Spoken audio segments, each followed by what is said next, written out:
Good evening, everyone. Welcome to the Indiana Association for College Admission Counseling / Strive Scan joint presentation of the Rose-Hulman Institute of Technology information session. We're so excited that you've been able to join us tonight. My name is Kelly and I'll be your facilitator for the evening.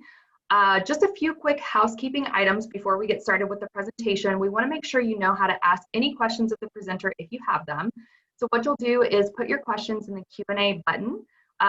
We will not be able to see you or hear you because your camera and microphone are off. So if you have those questions, it's very important that you do put those in the Q&A and the presenter will help you with those at the end of the session. We also encourage you to sign up for more sessions. We have a ton of these college and university information sessions being offered this week and next week. You can check out the schedule at the website listed here.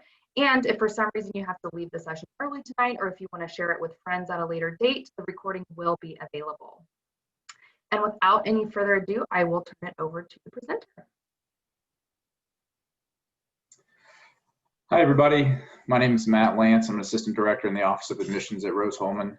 So what we're going to do this evening, I'm going to talk to you guys for probably about 15 or 20 minutes, something like that.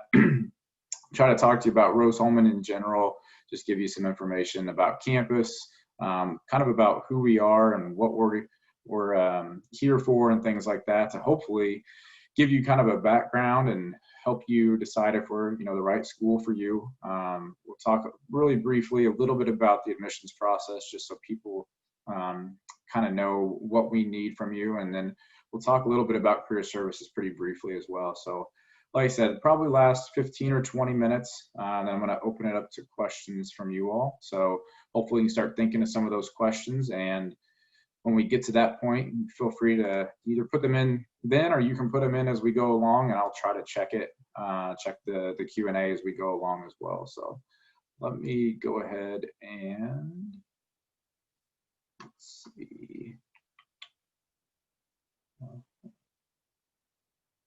Just a second here. Let me get this up for you. All right, so like I said, I'm going to talk a little bit about Rose-Hulman and our history and give you just some more general information about campus. So hopefully that's helpful. I'm not going to read all these bullet points to you. Hopefully, I'm sure you guys are able to see them and you can look through them. We've been around for a long time, started by Chauncey Rose, who was a railroad guy, started the school basically to help create engineers for the railroad. If anybody's been to campus, we've moved out to our current location in the 20s. Rose-Hulman, or Rose Polytechnic, became Rose-Hulman in 1971. So the Hulman family donated the land we were sitting on. They've also donated other money over time. Some of you may know who the Hulman family is. They started Clabber Girl Baking Powder, but they also started the Indianapolis Motor Speedway. So we actually have a full-size Indy car in our innovation center. That's pretty cool. They have it up on the wall, which I'm not sure how they did that, but it's pretty cool to see if you get a chance to visit campus. Campus became co-ed in '95. Current total enrollment's about 2,100. So we usually have 70 to 80 grad students on campus, no PhD students. I'll talk a little bit more about the importance of that in a little bit, just how focused we are on the undergrad experience. So you can see the faculty-student ratio and the average class size listed there as well. The thing I usually like to go over with students about the average class size is that our average of 20 really is a really targeted number for us. So we typically don't have classes over 30. Even as a freshman, when you're taking the same classes as a lot of other people, they're going to keep those freshman calculus classes in probably the 24 to 26 range. So always going to be small classes, always going to be faculty taught classes and labs as well. A couple of things here, you can feel free to read through these. I'm not going to read them to you, same thing. I put these up here for a reason though. Our mission and vision statement is very crucial to who we are. In the mission statement, you can see the part about an education and environment of individual attention and support. So the reason I kind of point that out is because I've been on campus for almost 6 years and I still hear that phrase almost a handful of times a year in different settings and different circumstances. So the reason I put these up is that I want everybody to know just how important these things are to us, and that they are real things that we try to keep front of mind when handling decisions for students. A couple of things here you can check out. institutional pillars basically are the things that are most important to us, kind of our values, beliefs, however you want to look at it. So that'll kind of give you a breakdown of what's important on campus. For me, the collaborative culture, faculty and staff passionate about student success are two of the big ones there. And then on the right side, you can see student characteristics. So we had an outside company that came in and quit or met with a bunch of our students, and these are the 5 kind of top characteristics they found most of our students had in common. So the reason I put this one up there is so you guys can check out what those are and see if those match up with some of your personality traits, or maybe a place that you think you would fit in well and do well and be able to be successful with a bunch of other students that have similar mindsets and backgrounds. All right, so like I mentioned, we're going to go through just a little bit of general information about the application process. So we do have early action and regular decision. The early action deadline is November 1st. So believe it or not, it's coming up pretty quickly here. Early action for us is non-binding, so we get the majority of our applications early. It's definitely the busier time frame for us. There's really only pros or positives, I guess, for students to apply early action. One, you can see there that you're going to get a decision back from us earlier than you will with regular decision. You'll get a financial aid package in January, which will be quite a bit earlier than regular decision. You still have until May 1st to make enrollment deposits. So just because you apply early doesn't mean you have to decide early. And there are some scholarships that are only open to early action students, including, I guess, applying to our new Noblet Scholars Program. So that is only open to early action students. So a couple big reasons there to apply early. So what do we need from you in order to complete your application by one of those deadlines? So obviously the application itself, we are on the Common App, or we do have our own Go Rose application. Either one is perfectly fine. They're really identical to each other, so there's no bonus for doing one over the other. Typically the vast majority of students that we get do apply by the Common App because they're already using it for other institutions, which is totally fine. We don't have any kind of supplemental essay requirement through the Common App. It's just going to be the main prompt. So hopefully that'll make your life a little bit easier as well. High school transcripts, of course, need to be sent, and a letter of recommendation for sure. Those are the 3 things this year that we definitely have to have. So the application, the transcripts, and a letter of recommendation.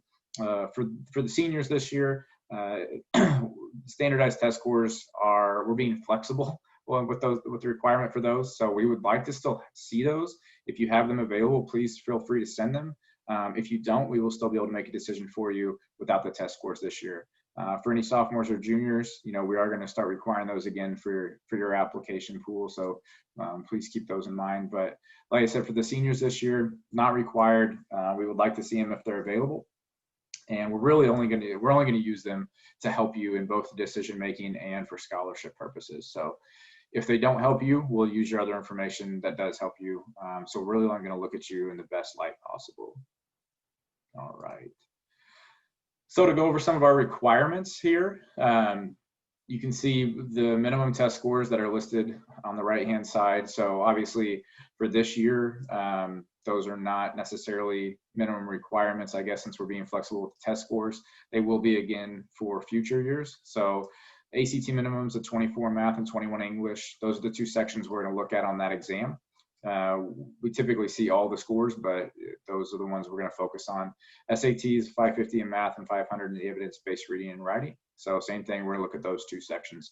So we don't require the writing on the ACT. We don't require subject tests, things like that. So we are going to, like I said, focus on those sections. You can see there, we do super score. So if you've taken both, or if you've taken an exam more than once, we will mix and match the scores to give you the best totals. Or if you've taken both exams, we'll actually pull scores from either exam, whichever is better for you.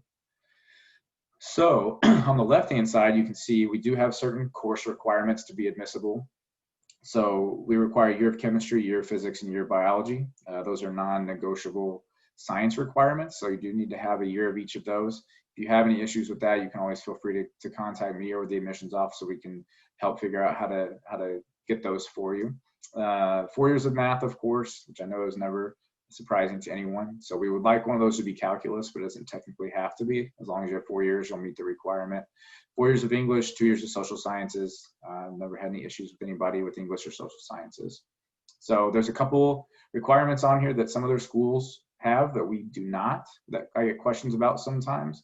So one of those is foreign language. So we don't have a foreign language requirement to be admitted or to take on campus. So hopefully, I know that always gets some grumbles from students because they're like, why am I in Spanish for, or whatever it might be. But obviously still looks good on your application, but there isn't a requirement to be admissible. The other one we get questions about, obviously, is GPA. So there is no posted GPA requirement. Big thing I always want students to know, and I'm sure they already know this, obviously we have things we're looking for and expectations from your GPA, but it is not, there's not a specific minimum requirement to be admissible. So what we're going to do with your GPA, or I guess to make a decision for you, is we're actually going to look through all of your coursework at each individual course you've taken, how you've scheduled your classes, how you've chosen to challenge yourself throughout the 4 years. We're going to see how your grades are, trending, whether they're staying steady or they're going up or down from freshman through junior year, things like that.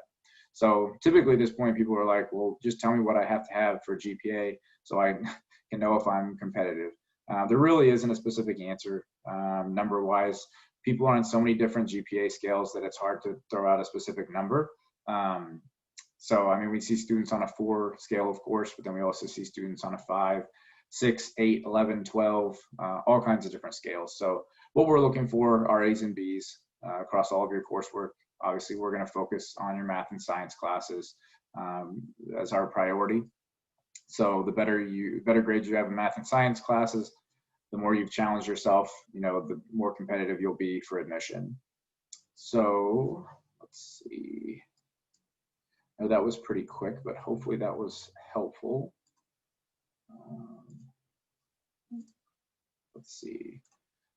So we'll talk a little bit about career services now as well, kind of what I mentioned in the beginning. So when you look at the bullet points here, the first several bullet points are going to be very universal. So in terms of what you're going to find at a lot of other institutions. So resume writing and cover letter writing, interview advice and practice, things like that, how to dress for an interview, all of that you're going to be able to find at pretty much any institution you're looking at. What you're going to get from our Career Center, being a smaller institution that's going to be more beneficial, will be some of those bottom bullet points down there. So, our Career Services Office has career advisors that are specifically there to help you. I guess they're connected to certain majors, so that way they know that specific industry better, and they're there to help you kind of navigate the entire process for internships, co-ops, and job placement. So they're going to help you research companies, find companies that are a good fit for you or a good location, things like that, things you're interested in. They're also going to help you negotiate offers, and they're going to help with networking. So they're going to help find alums that we may have at a company you're interested in. We do have 3 career fairs per year. Typically, they're all in person. Obviously not this year, but we do typically have 3 of them, one in fall, one in winter, and one in spring. We typically have about 350 to 400 companies that come to campus every year. So kind of going back to talking about the breakdown on campus, how many undergrad students we have. So, a little over 2,000 students total. We typically have 350 to 400 companies visiting campus. There's plenty of opportunities for jobs and internships. This will give you a little bit of information about those internships and co-op experiences and research as well. So I don't think any STEM presentation would be complete without some kind of charts. So we've got some nice pie charts on here for you. So what you can see basically is how the experiences are broken down over the students, or what the students are doing. So the students are not required to do an internship, co-op, or research experience. It's completely up to them. So you can see well over 90% of the students are doing one of those, basically just by choice. Obviously, we highly recommend it, but it's not technically required. We do have 70+% of our students that are doing 2 or more, or I guess 2 or more, yeah. So typically they're internships.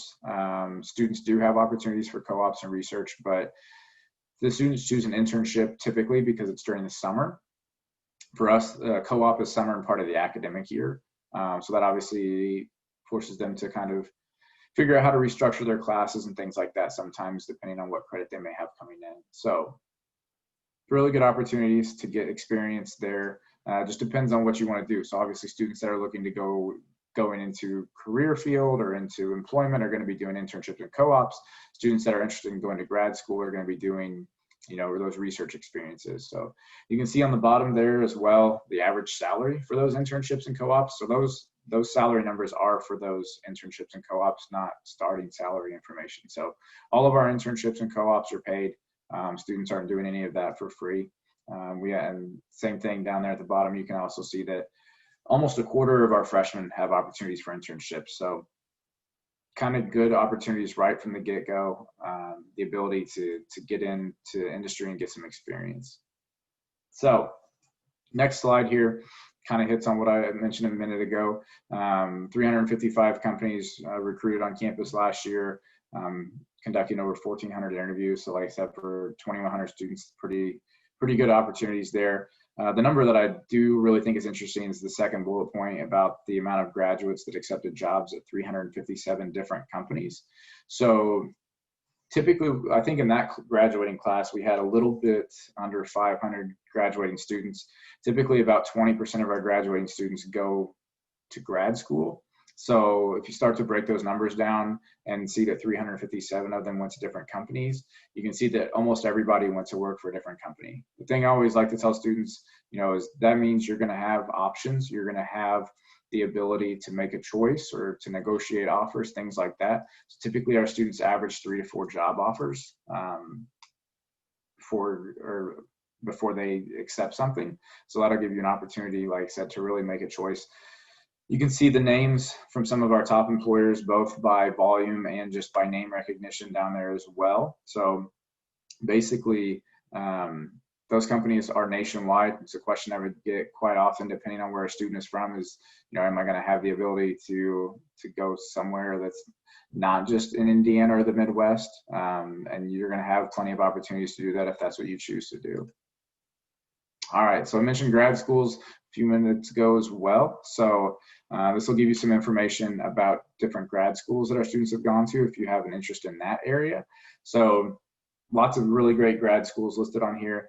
Like I said, typically 15 to 20% of our students are going directly to grad school after graduation, but normally we have about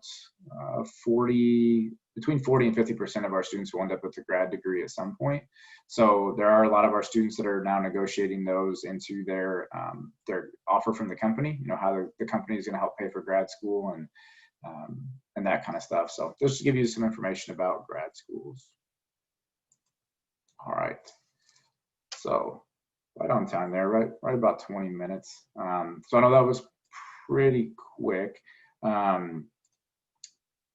Does anybody have any specific questions at the moment? If you do, you can feel free to put them in the Q&A. Otherwise, there's a few other things that I want to make sure to touch on. Like I said, I know I went through the presentation fairly quickly. So I'll give you guys a second to see if anybody has anything.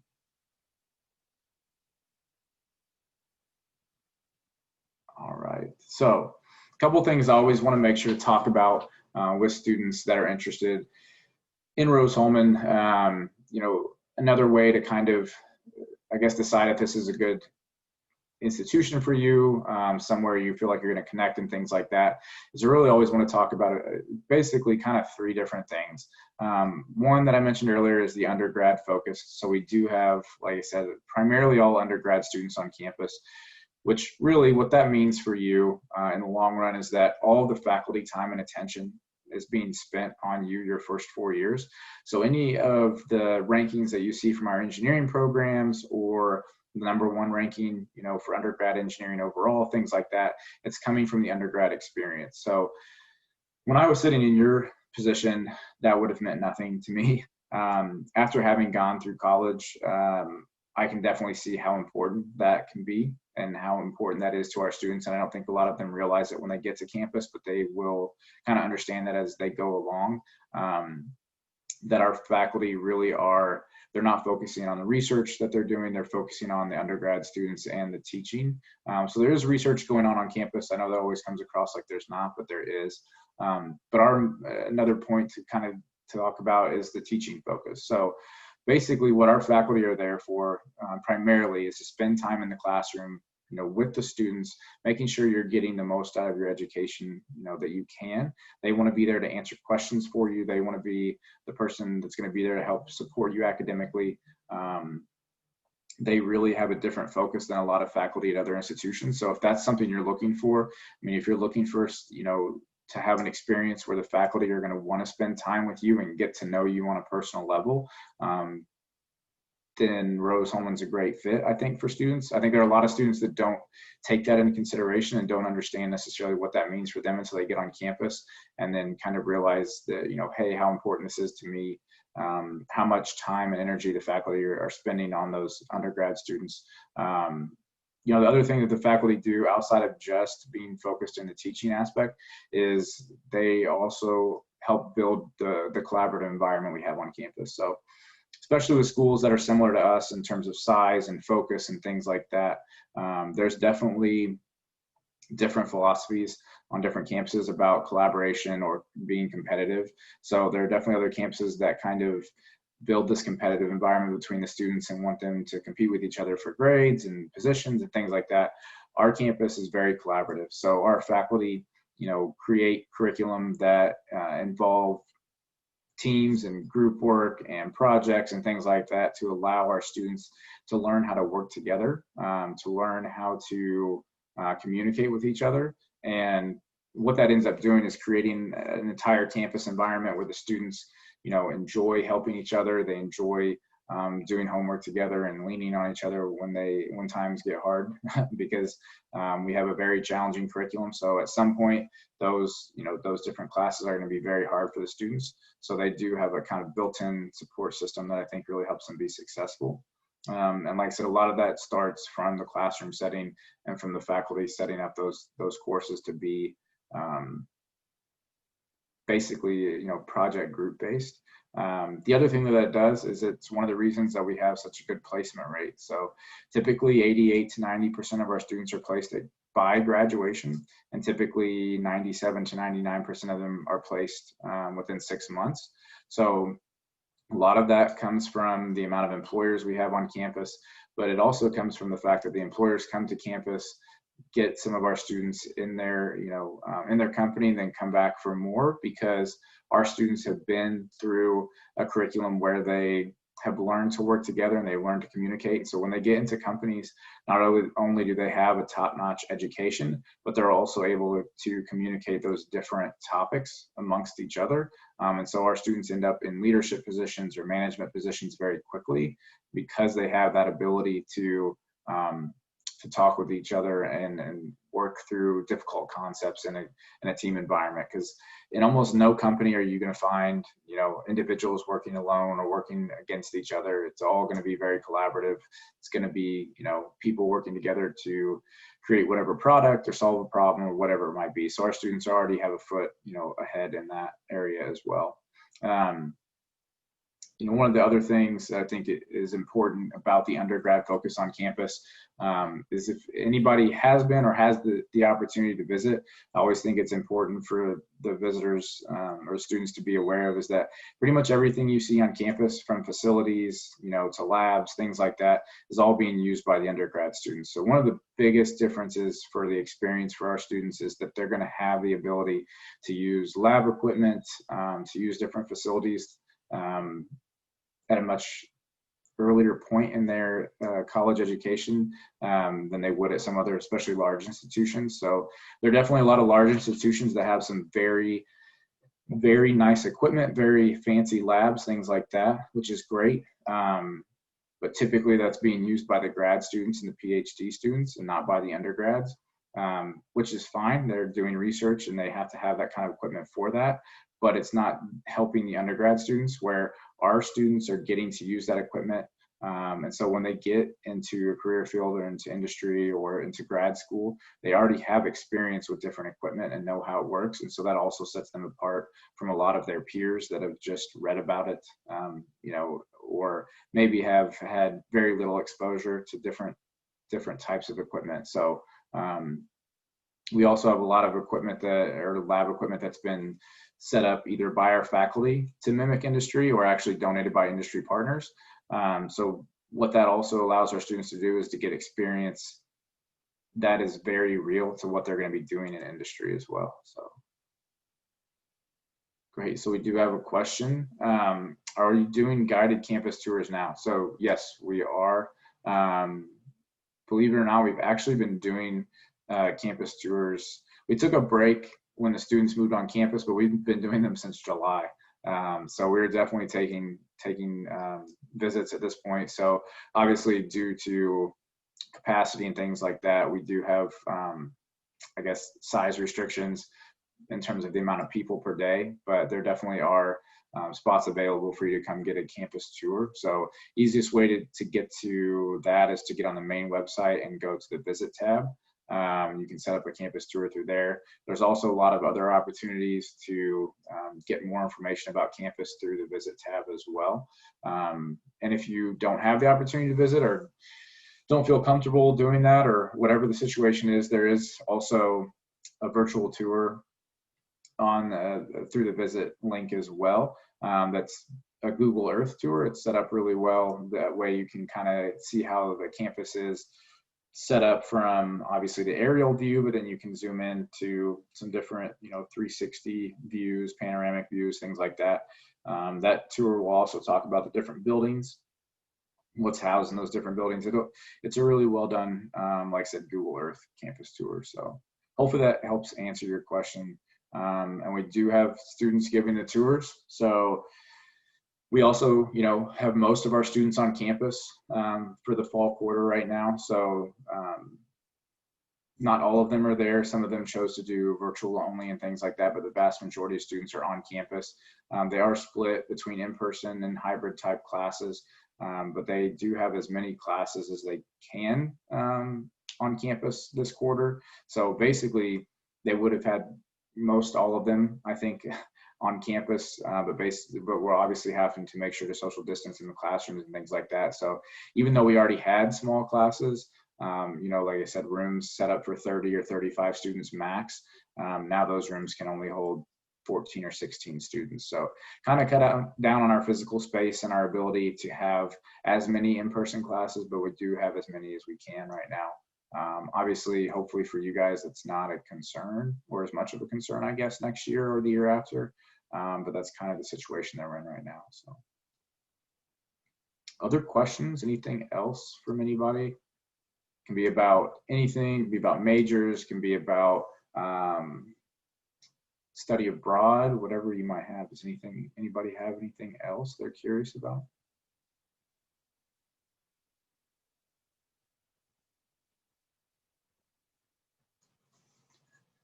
All right. Well, I think really at this point, just kind of a reminder, if you have any questions, you can feel free to reach out to the admissions office. Like I said, we do have our early action deadline coming up here shortly, but be happy to answer those questions for you. So again, my name is Matt Lance. I'm an assistant director in the Office of Admissions. So my email is Lance, it's just my last name, LANCE, at rose-hulman.edu. So feel free to reach out to us with any questions. We'd be happy to talk to you. And come visit if you can. So. Awesome. Thank you so much, Matt. Oh, I think you have another question. We got another one. There we go. Oh, it's a thank you. All right. Awesome. All right, so I just have a quick slide to share for the end of the session here. Thank you so much for joining us this evening for these programs. Once you close out of this program, you will see a quick survey. It's only 4 questions, and we ask that you please fill that out if you could, because that's going to help us. Any feedback that we can get is awesome. And then if you can, also sign up for more sessions. Like I mentioned, the next 2 weeks are full of college and university sessions. So you can check out the listing at that link. And you might notice that there are some universities that are presenting at the same time as each other that you may be interested in going to both. And again, the recordings for all of these will be available, as well as the panels that we had last week on our website there. So go ahead and check out the link, and thank you for joining us tonight. Thanks, everybody. See ya.